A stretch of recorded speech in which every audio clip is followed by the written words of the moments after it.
Барсику очень нравится гитара. Он хочет научиться играть на гитаре, но у него не получается, потому что у него на пальцах когти, да? И они вот загнуты так, что их невозможно просто вот на гитаре. Но на гитаре он хочет.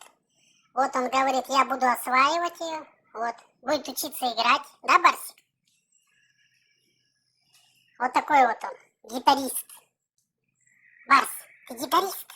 Ты мой сладкий гитарист. Посмотрите, посмотрите на гитариста. Вот, вот как он. Он пока так только, он пока гриф только осваивает. Вот. Потом он начнет струны. Ну, струны он пару раз пробовал, но у него не особо получается. Он так как-то раз цепляет ее когтем. Вот. Потом начнет барабан осваивать. Вот пока, значит, гриф. Да, Барс? Ну, молодец. Мы тебя поздравляем. Вот. Гитарист.